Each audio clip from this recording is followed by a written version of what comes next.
Nem tudom, tudod-e, hogy mennyi most a kamat, hogyha lekötöd a pénzt a bankban? Attól függ, melyik bankról van szó, elég nagyok a különbségek. Nézzük meg mondjuk 1 millió forint esetén, hogy mennyit keresnél rajta. Ha tényleges kamatra vagy kíváncsi, akkor nem a kamatlábat, hanem az EBKM-et érdemes keresni. Ezt mindig 1 évre adják meg, attól függetlenül, hogy milyen hosszú a futamidő. Tehát, hogyha futamidő csak 3 hónap, akkor ennek a kamatnak csak a negyedét kaphatod meg.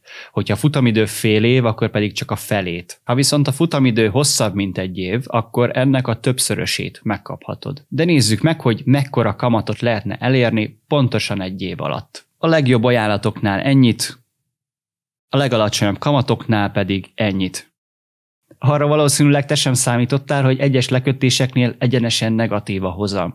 Ez olyan, mintha még te fizetnél azért, hogy leköthessd a pénzed. Ez amiatt van, mert bizonyos bankoknál a díjak magasabbak, mint amekkora kamatot el lehet náluk érni. Amikor bankszámlát választasz, akkor ez mindenképp egy lényeges szempont lehet. A lekötött betétek kamata után kamatadót és szocót is fizetni kell.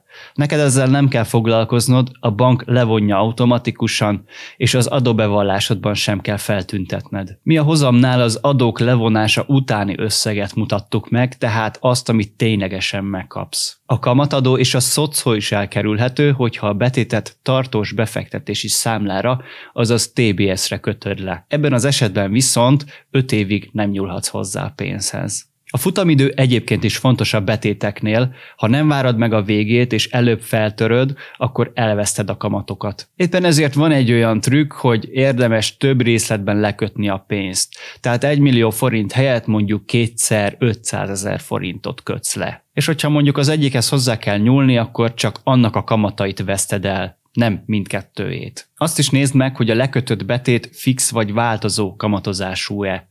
Mert ha változó, akkor bizony futamidő alatt nagyon valószínű, hogy többször is kamatot fog váltani. Így a tényleges kamat több vagy kevesebb is lehet ahhoz képest, mint amennyit a kezdeti kamat alapján vártál. Ebben az esetben is egyszerűbb lehet, hogyha lekötött betétkalkulátort használsz. Ez segít a számításban, és itt minden fontos információt megtalálsz az aktuálisan elérhető ajánlatokról.